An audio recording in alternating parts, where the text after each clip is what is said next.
So this is the approach leading into Raleigh's Store Machine boat. And this is one of the first levels of the game we made. And it has been gone over and over and over. And as the characters changed, as his jump length changed and jump height changed, this level got changed too. Right. And it's also sort of like the test bed for the lighting, right? Hokyo, you did all the lighting in the game. Right. What kind of stuff was going through your head when you were making this level?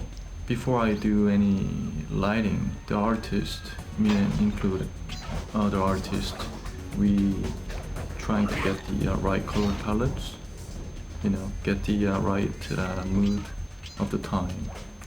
The main goal that I was trying to do for this game was not making it too dark, but you still get the sense that you're at nighttime.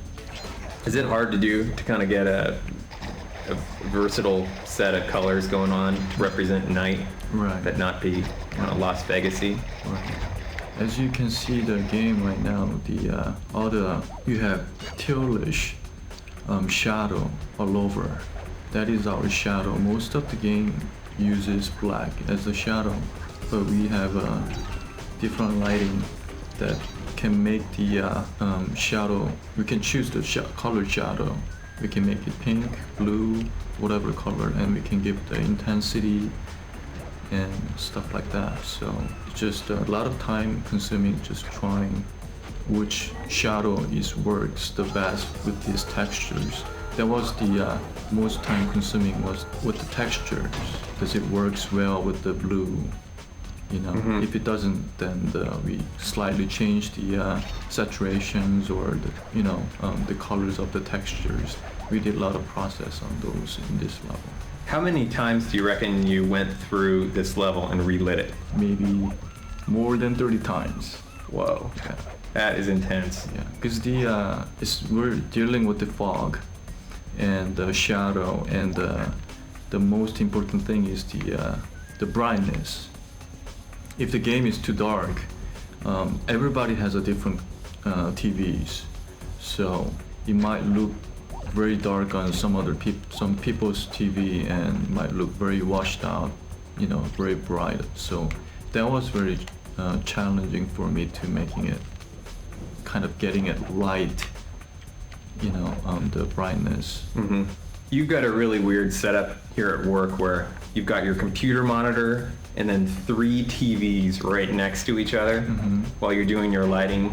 And one is a bright TV, one's a normal TV, and one's a dark TV. Right. The reason that I have a 3 different set of TVs, I wanted to see the game with really kind of washed, bright, and also very, very dark. So my goal is trying to make it all same with those 3 different monitors, trying to get it all same brightness and the colors.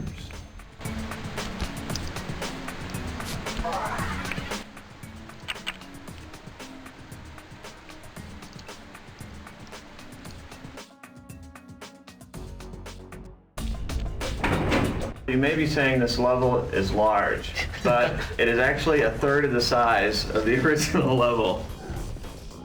The original concept behind the original NPCs was to tie them to Alice in Wonderland. What was challenging in lighting this level, Hokyo? You have fire in here, you have multi-levels. You have lasers. Yep. Okay, the hardest thing for this level was you have 2 different kind of a set of mood. One is very cold. You start with cold, and at the end you get hot.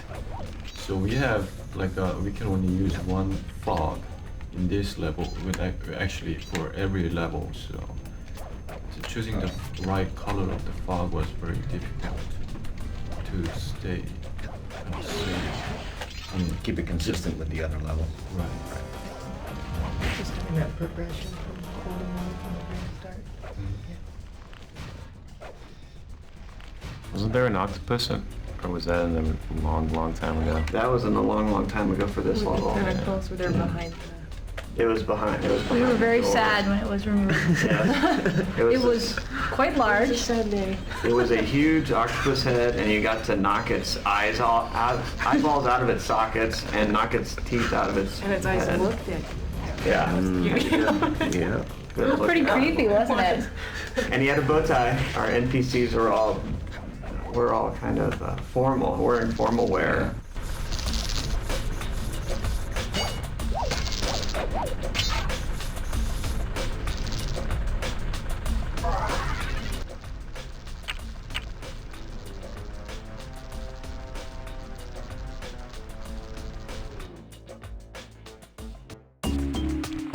After doing the crankshaft level, we decided that it would be impossible to finish this game with levels that are that size.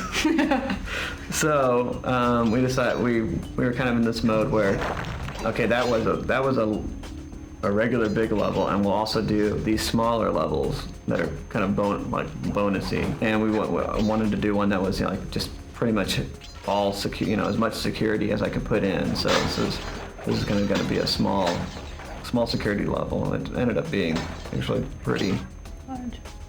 Good, great size. a good size.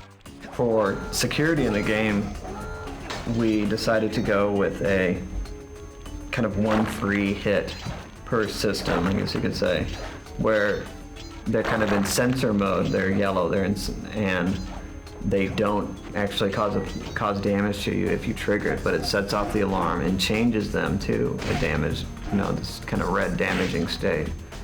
And we primarily did that, you know, for inexperienced players to give them an extra, you know, an extra chance to get through instead of just burning and just hurting them every time. And also because we like the idea of you running around while the alarms are blaring, and it's loud, it's a little disorienting. It's something, if it immediately burns you, a lot of people would probably, you know, like die then and wouldn't get that experience of running around while the alarms are blaring. So we thought that was a good thing. So we switched to the kind of one free hit, I guess, per system. We were under really tight constraints. The challenges of creating this environment, one of our best traits is that we have a great way of communicating. So between the designer, modeler, and texturist, we made sure that whatever we were creating could get done in the time we had available. We really adjusted when we had to. We adjusted things in the model to work for gameplay. And then also before I did my final handoff, I really talked to the texture artist because he had like a limited amount of time and said, hey, this is what I did. You know, and I really tried to model it toward him being able to texture it in a fast period of time and also look great. So it was really great. We really talked about, and we learned a lot about our game designer process through this. After this, Rob started doing almost all the elevation and final, doing any turns, adding any elevation changes, and so it really helped the whole process along the way.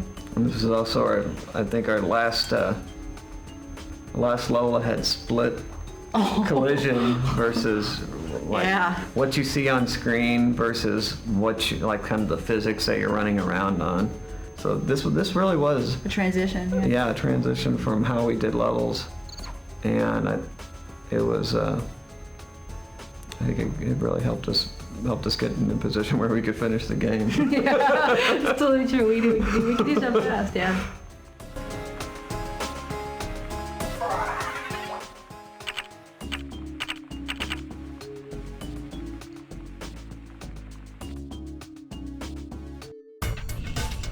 This level began with just the kind of mechanic of this wheel that you can interact with by running on it. And it's kind of one of the few more puzzly kind of elements in the game where it's, you know, when you walk up to this thing, it's not completely straightforward what you're supposed to do. Yeah, it's not immediately obvious what that wheel is used for. So, you know, getting, in both these cases, it's, you know, driving, you know, running on it drives the animation of another, something else in the scene, whether it's the hooks or the conveyor belts. Right. And I don't know, I know you did some rigging in here. Yeah, I actually had done the rigging on both of the wheels, and so that was a little bit challenging from the perspective of the conveyors. the conveyors that we've got in the back wall there with regard to the getting the textures to actually go with the speed of the conveyors. That was the challenging part of rigging this, was doing that work. But most of the rigging just was driving the animation, changing the speed of the animation of the hooks going around, or changing the particles of the steam coming out of the whistle. Right? And that's what the extent of the rigging was. The hot coals that roll down on the floor, it's something that I've stuck to my guns on this. A lot of people have not liked the hot coals because I think they're great. Because it's kind of this random thing. It's not something that's totally easy to predict, even though the floor has been modeled with kind of these dips to really, they pretty much, they're real physics, but they're going down a pretty similar path just because of the shape of the floor. It's kind of a valley there that takes it right down to the grading and then back around again. We're kind of actually moving, when the coal gets to the bottom of the shaft, we just move it to the top where it comes out of to respawn it. So it's kind of like a transporter or something like that. And at one time, instead of the clues, we had these bags of loot that they would roll on the ground. And it was funny, when you would break like a safe open and this bag of loot would come out and it would roll down this hill because it's designed for these coal to roll down, and then it would fall down the chute, and then the money would come out of the chute where the coal's coming from. So it kind of revealed exactly how we were doing this. I can imagine a player seeing the loot going down and going, "Oh no, I just lost it," and then looking at the chute, and there it is popping out.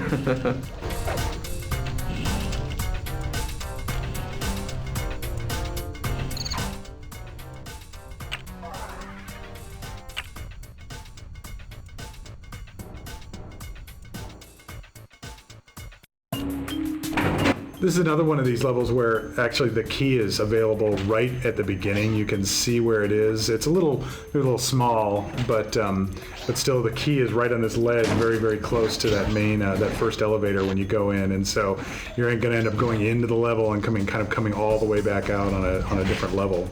Brian actually did some initial kind of level layouts for this. Yes. And that's what got me started in the kind of really double-deckering the game path in here. And we did that in other places too, but this was like the first where we really did a serious double-decker, different types of kind of challenges on the top and the bottom. And Hoagie also did on the texture maps for all the NPCs. Kind of, you really unified their kind of visual style in a really good way. The main problem for our levels, I mean, my goal is to making it not dark, but give it the night sense. And especially like this level is interior, but you still get the night light. So it was pretty difficult for me to do the lighting at first. I know we've changed lighting models 3 times? 3 times. Right. So each time you got to learn the new tricks of the new lights and then change all those out. Right. That was kind of difficult at first, learning through the new lighting system. But it really helped the visual, since we have the shadow. Most of the game doesn't have the shadow system, so shadow turns to just a black. They cannot make it to the colors, and thanks to the programmers that made it happen. When you collect the key on this level or any of the other levels, you'll notice that the background kind of completely goes dark, and we kind of go into this letterbox and show you this animation of Sly picking the key, and it's kind of funny. We use this alternate lighting model to darken everything else at this very base level. It was a weird kind of just hack feature I put in to just darken everything. But then you have to say, well, I don't want to darken Sly because he's the one collecting the key. So Sly is actually marked as like, don't darken me, but he's the only thing in the whole game that's marked that way. Oh, and the key is marked as don't darken me. But everything else in the game gets darkened by this alternate lighting model when when you collect your keys.